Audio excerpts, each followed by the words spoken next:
जैसा कि कहानी की शुरुआत में देखा गया है, करीना और उसकी दोस्त अनीशा को उनके अधिक वजन के कारण तंग किया जा रहा है।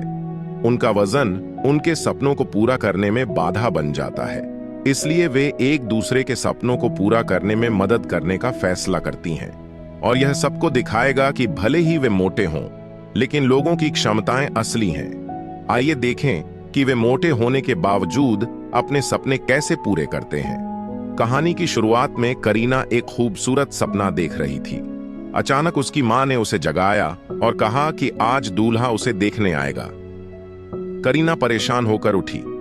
थोड़ी देर में दूल्हे के परिवार देखने के लिए आता है और जिस लड़के को करीना देखने आती है उसका नाम टीपू है। लेकिन करीना के पिता को लड़के का नाम इतना पसंद नहीं आया। फिर यह कैसा नाम है?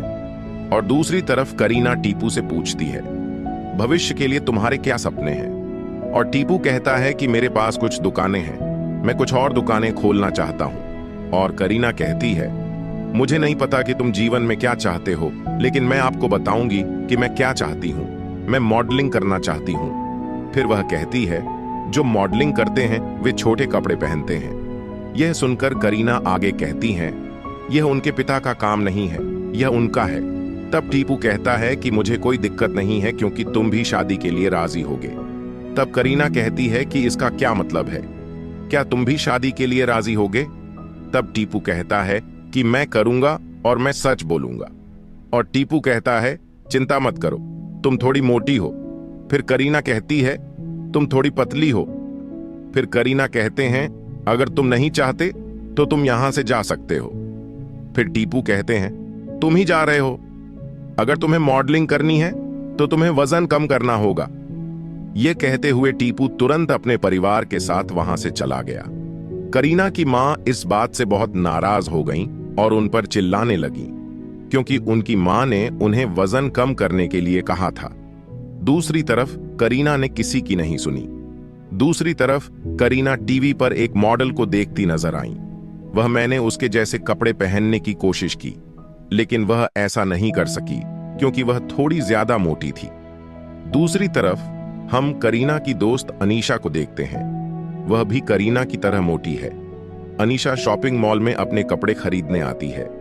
फिर पता चलता है कि कपड़े छोटे हैं और वह उन्हें पहनने की कोशिश करते समय फाड़ देती है।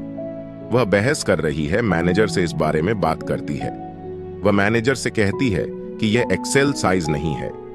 फिर मैनेजर कहता है कि यह सबसे बड़ा साइज है, यह एक्सएल साइज है, इससे बड़ा नहीं होगा। फिर अनीशा कहती है कि मैं एक डिजाइनर हूं, मैं पता है कि यह सही साइज नहीं है, लेकिन इस ड्रेस का बिल चुकाओ।